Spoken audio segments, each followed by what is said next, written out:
This week on Life and Faith. The way in which we think about how religion ought to interact with politics in particular, but public life generally, that, of course, is important. But in order to have that debate, it's best to take off the table this idea that religion is just going to be summarily dismissed from all things public. They'd done the job. Local authorities had it underhand. How do performing artists see the world? Because I'm nothing like a performing artist. This does seem to me like a very frightening situation. None of us are doctors, and we're all doing fine.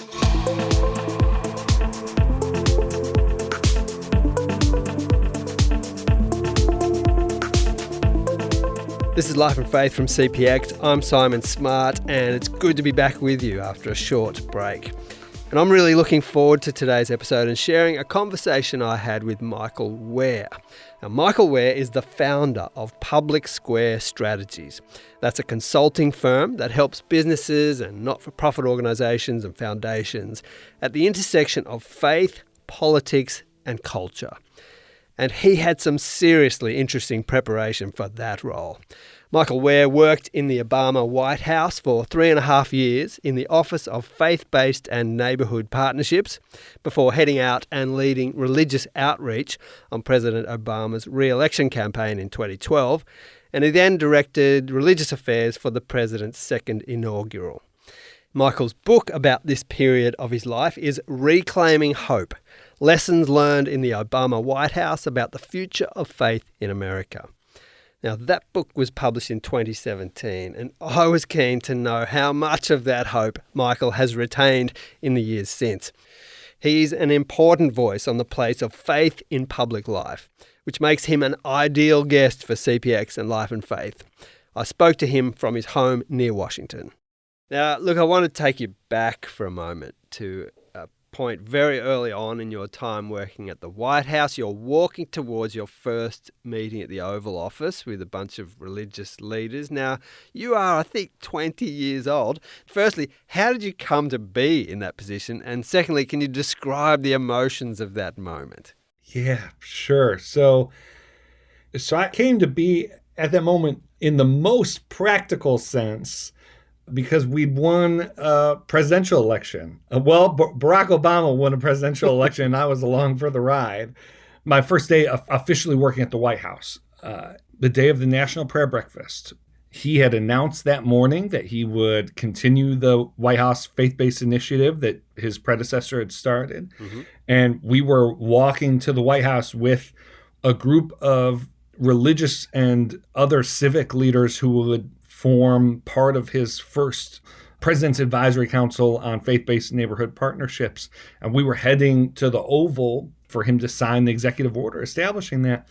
And I'm walking towards the White House, and I see the chief counsel for the Catholic bishops, a representative from a mainline Protestant church, a representative from the Southern Baptists, a megachurch pastor, a Hindu leader.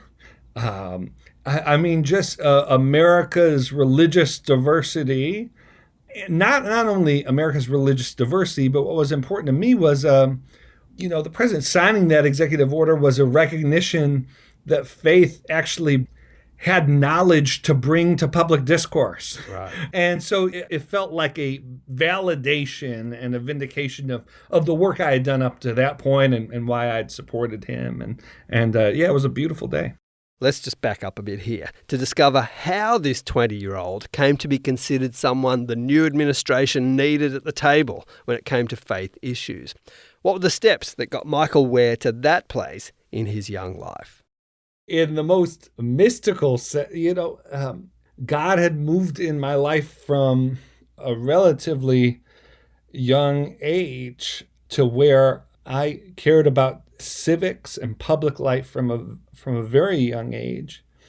And then when I was about 15, I gave my life to Christ after reading Romans. I was handed a tract of Romans, and instead of throwing it out, I read it over again and over again. And there were some other things happening in my life. My sister had become a Christian a few years earlier.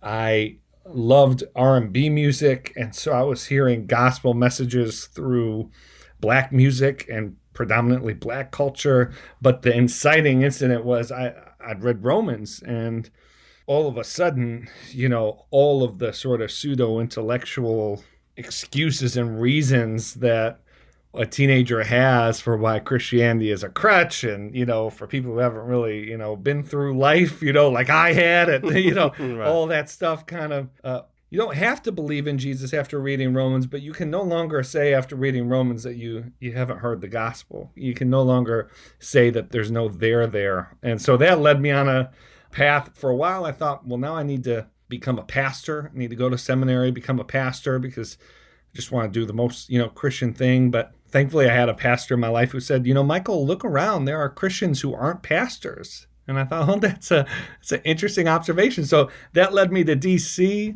I went to George Washington University, and in my freshman year there, I was at a hotel and was walking through the lobby, and walking through the lobby in the opposite direction was Senator Barack Obama. And I met him a few days before he would announce he was running for president. And 10 months later, I was in Iowa working for him as an intern on his first presidential campaign.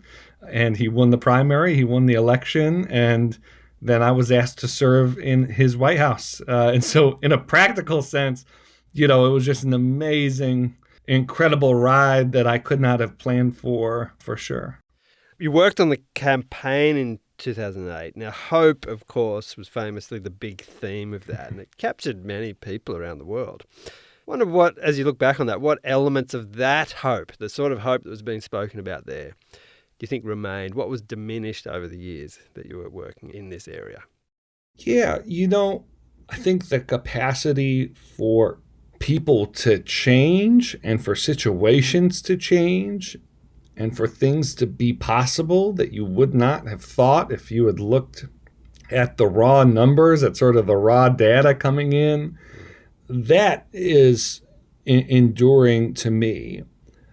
I do think upon reflection, I was young, I was 20 at the time, and I think that there was a sense that maybe we could get it right this time. Maybe this was an opportunity to correct everything that I thought had gone wrong up to that point. And I think that's not an entirely, bad sort of impulse to have. I do think over the years I've become a little more comfortable with the sense of proximate justice, with a greater recognition that even the best of intentions, even your best intentions, often have hidden or unintended consequences that you could not have imagined. That even if you have the ends right, which I'm not sure we always do, the means can sometimes not be appropriate, and therefore, kind of can undermine the very ends you're seeking. And so, I appreciate this sense of hope and looking forward that was so palpable in that moment. Sometimes when you talk about these high-minded things like hope, they become routinized and turned into a technique that robs what was originally so salient, from its meaning. And so one of the clearest examples of this for me is the president would cite King, and King, of course, was citing Minister Theodore Parker by saying the arc of the moral universe is long, but it bends toward justice. Yeah. And there was a way in which Parker meant that, a way in which King meant that, which I think is fairly consistent, a way in which President Obama originally meant it. And then there's the way it's used by mid-level speechwriters and cabinet secretaries and down the ballot congressional candidates who are trying to attach themselves to the president, the way that journalists use it. And you go, gosh, we are now using a phrase that was had all of this meaning bound up in America's original sin and just a general promise and outlook that Obama had it. And now, you have it being written into his speeches, for instance, hosting a state dinner of Nordic country leaders that together we're going to bend the arc of the moral universe. And you just go, I don't think that's what Parker or King were talking about. What was meant in the original. Yeah, that's right. So, you're working in this place. Many of us would be a bit starry-eyed at that. And you're finding yourself in proximity to the president and the processes that go on there. Was it exciting? Did you have the sense of the history of the place, or did that wear off pretty quickly and you were just, into the routine? It never wore off. I will say I do believe this is one of those areas in which my youth benefited me, in that a lot of people who end up working in the White House, it's the result of decades of plotting and sort of maneuvering. And I don't mean this to be as flippant as it will say. I was happy to be there, and I had a sense that it wasn't the end of my career, it was the beginning. And I knew that there was a time horizon on it.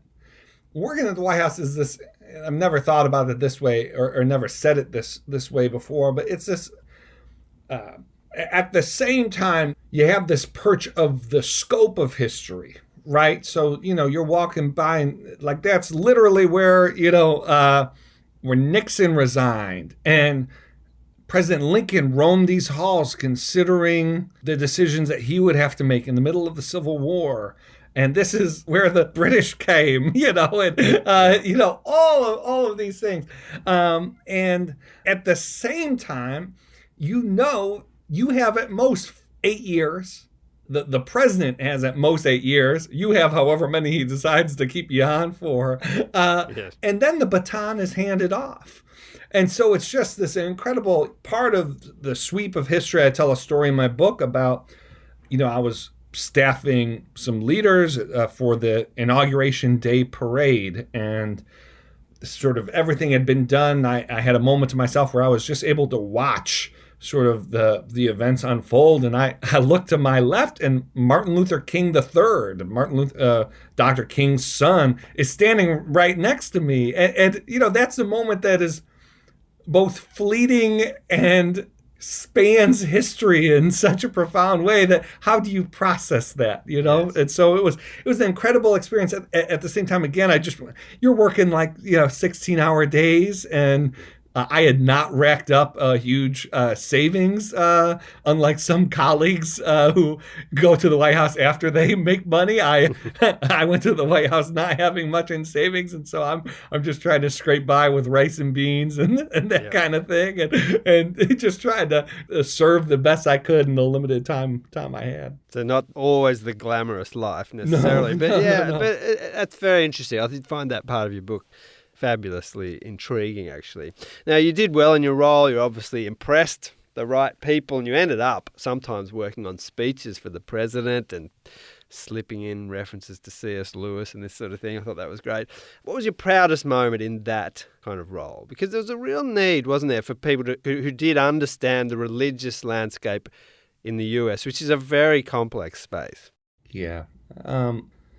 So some of them are private in a way that I can't, address them specifically. But, I will say, I had the opportunity to help prepare the president for very delicate meetings and moments where a lot of options were on the table, and some of them would have been less good than others. Right. And to, feel like you're contributing not just to policy decisions, but to grace being shown to someone who overstepped their bounds, or an appreciation for an alternative viewpoint being expressed as opposed to sort of a Machiavellian sort of approach. So, so many moments rolling through my head there that I can't share. What I will say in terms of public accomplishments, 3 things. First, I'm really proud of the president's national prayer breakfast speeches for the first 4 years. I was there for the first 4. And I actually structure the middle of my book around those 4 speeches because they offer a pretty well-rounded presentation of the president's views of faith in public life. He gave a speech on sort of faith in government. That was his first speech. A speech on sort of how we treat each other in public. That was faith and civility. He gave a speech on his personal, what he prays for and sort of his personal faith. And then he gave a speech on faith and public policy views, sort of a broader faith and politics speech in 2012. And I was really proud to be able to play a role there.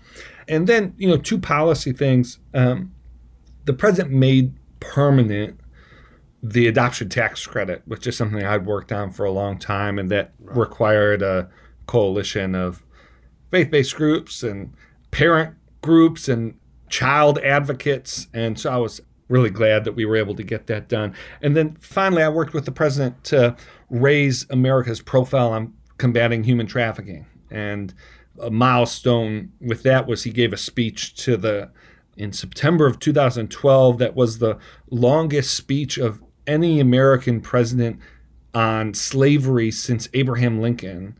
And the speech was not just, it was a good speech, but it wasn't just the speech. The speech led to hundreds of millions of dollars of additional U.S. commitments to combat human trafficking. And there were a whole bunch of bureaucratic things that strengthened the government's hand there. But I was really happy to be able to work with him on that.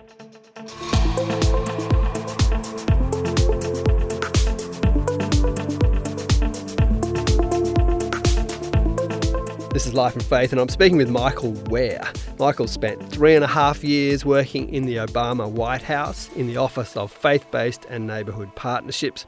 He also led religious outreach on President Obama's re-election campaign in 2012.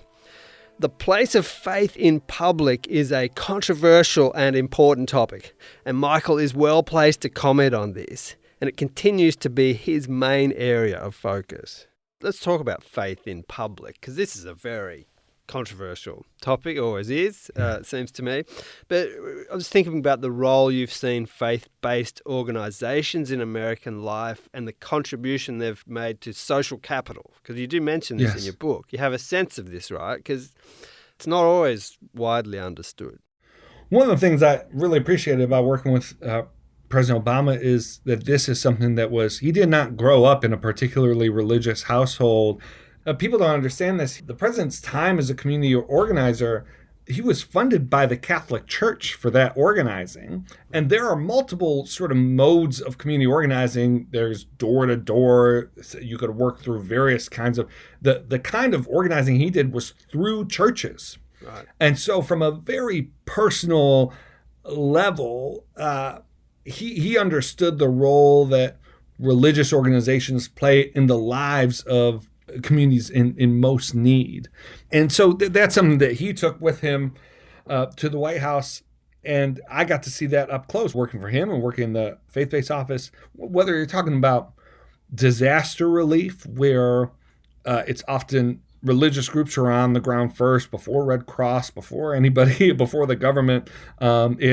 It's churches that are first responders oftentimes.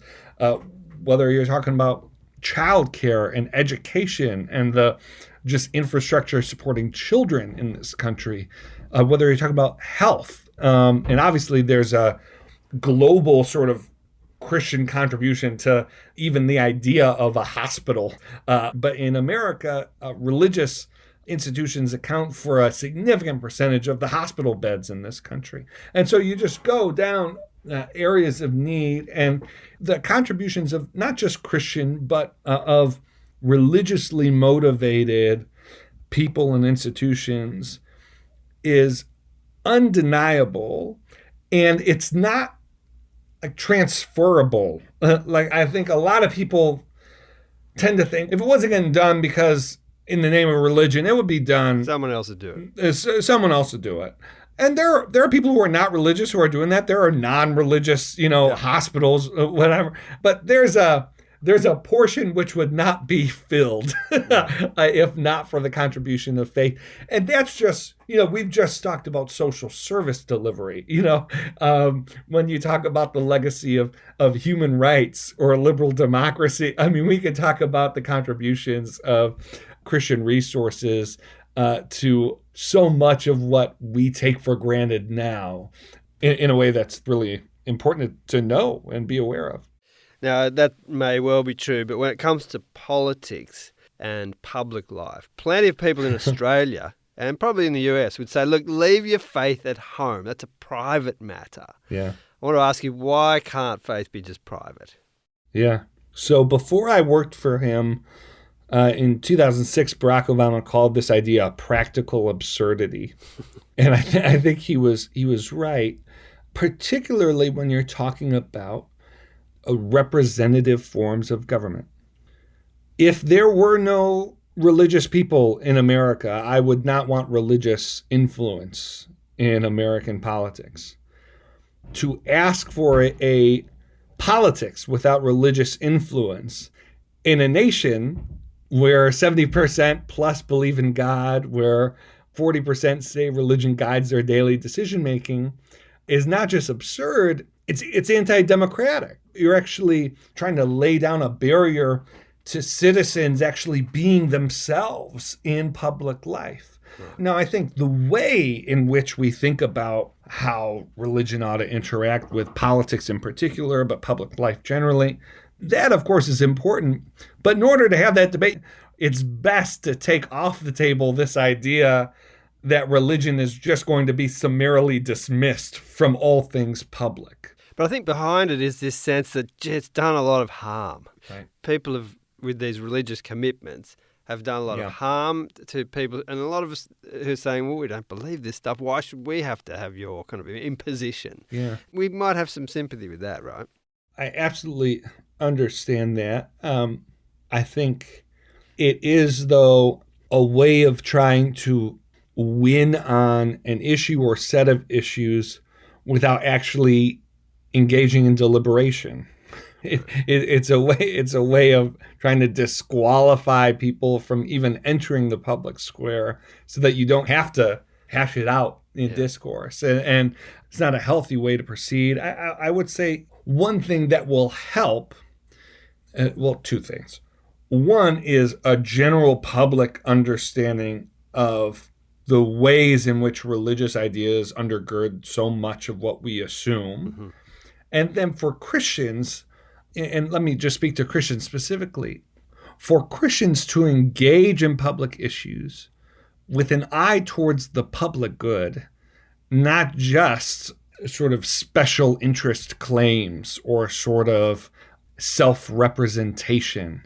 I think so much of why folks reject sort of religious influence is because it is so often presented as an imposition of power and sort of numbers, and not anything that has the public's actual good in mind. Yeah. That's a problem for the good of democracy. It's also a problem for Christians who ought to be motivated by love, and we ought to remember that love is to will the good of others. And so if we're advancing things in politics that we can't connect to the good of people, then that's not just a sort of political problem. We need to reflect on that as people of faith, as Christians. Now, you say early in your book about being filled with and I'll quote this, a hope that our politics of division could be overcome, and that faith could be reimagined in America as part of the solution rather than part of the problem. Now, I'm wondering whether in the years since, even since you've gone from that role, my guess is that those years haven't offered you a lot of hope in that. I mean, are you still feeling okay about this? You still feel that there's a way that could happen? Oh, I do. I've been rereading Chesterton lately, and he has the Christianity has not been tried and found wanting, but found hard and then not tried at all. I think I am convinced that Christianity has tremendous resources to bring to bear on some of the most pressing challenges that we face. There are social scientists that have described the particular kind of toxic polarization that has developed in modern American politics as political sectarianism. And they say that political sectarianism is basically supported by three pillars: a misplaced moralism, an aversion to others, and then the othering of people not like you. And I look at each of those pillars and see in them idolatries which my faith and the Christian faith helped me to combat those directly. Now, one thing that's happened is that we've become uncomfortable with the idea that the resources of Christianity really do hold up in public, that they're not just sort of personal, private. Joy is something that is not just for your personal life, but something you can carry with you into public. A preferential option for the poor is not just something to consider in your personal finances, but something that should be on the minds of elected officials and those writing the budgets and those who vote for those who write the budgets. And then when we speak about like our political culture, I think especially in America, we have Christians who would never dream of saying things about their neighbors or tolerating various vulgarities in their local community or in their family. But when they head out into public, they think, well, politics is the world, and that's how the world operates. And so in order to operate in politics, all of these things I would not tolerate in my quote unquote personal life are acceptable and just kind of the rules of the road in public. And part of what I'm saying is, no, the human person actually doesn't work that way. You can't be one kind of person in private and then another kind of person in public. You just are that person. And so as individuals and as a people, we have to decide, what do we want our politics to be, and what part of ourselves do we want to be reflected in our politics? Now, the issue of race continues to be a wound that hasn't healed in the US, and recent events don't suggest that the white evangelical church has been able to grapple with this issue effectively. There's a burden of history here, isn't there? Yes, there is a burden of history. And it's one in which we are constantly running away from, in a way that's actually, strikingly different from what we've seen transpire in Germany, for instance, in the wake of World War II and the Holocaust, and what we've seen in other sort of contexts. We as a nation, and then white evangelicals, I think in particular, though it's really important to note that historically the black church was not unified when it came to the civil rights movement. And so race in America and racial injustice in America is like a monster that has put out tentacles which are hard to disentangle from any sort of community or any facet of American life. And what we're seeing right now is an attempt to rip those tentacles back, and it's upsetting everything that was sort of in the ground. It's upsetting the pavement. I have a driveway, bamboo lines the driveway. The roots don't just go in one direction. They sort of go all over, and they spread out sort of horizontally. I should have trimmed back the bamboo. I should have uprooted it. It was a pain. And so I just kind of left it. And now I'm probably going to have to pay, not just to get the bamboo taken care of, but to pave a new driveway. Right. And race is a lot like that in America.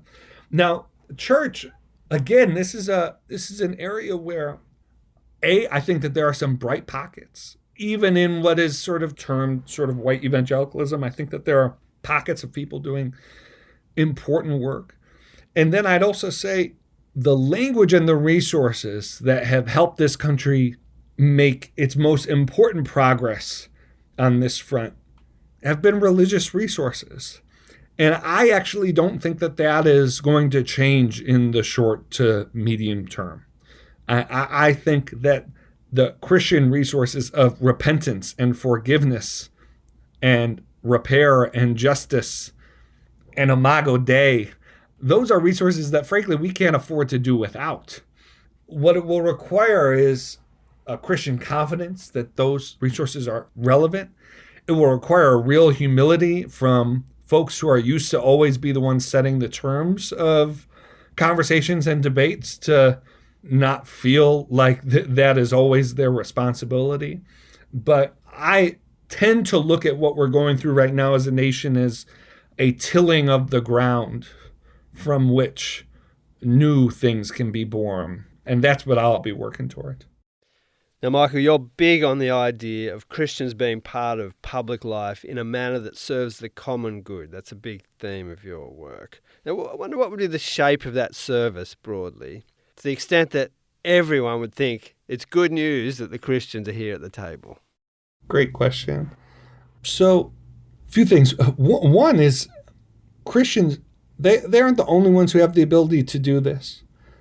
But because our security and our identity can be and is supposed to be so rooted in the gospel and in the life that Jesus offers, what it means is that we can go to politics and we can go to public life in a way that is free of the search for identity and security that so defines so much of what we see in our broader political discourse today. And what it means is that Christians are in some ways uniquely resourced to be other-centered in our politics, to see public life as a forum, not the only forum, but an essential forum for loving our neighbor.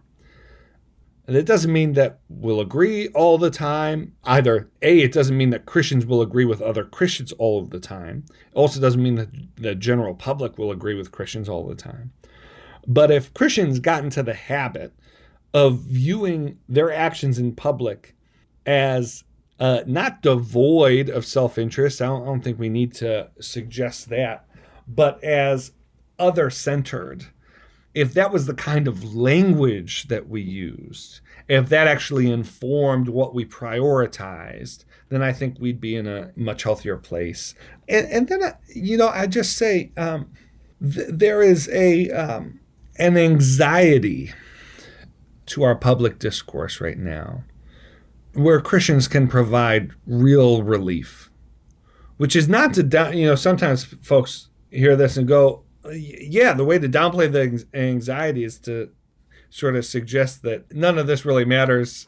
We're just passing through or whatever. That's not what I'm talking about. But I am talking about sort of a gentleness, a sort of lack of being frantic that would be a great salve in a media and political environment which is constantly manipulating people to get the reactions that will benefit those who are pressing the buttons.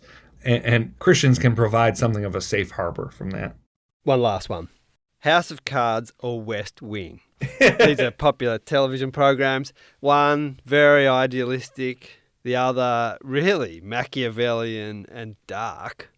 Where are we sitting, Michael, for you? Yeah, so I've seen both of them. Neither are too... There's a show, Madam Secretary. Yep. And I don't know if y'all have that. Madam Secretary is the most accurate to me of the the ways that most reflective of real life. As much as I enjoyed West Wing, people aren't that funny who work in government, and they don't talk as fast. But Madam Secretary is a pretty good one.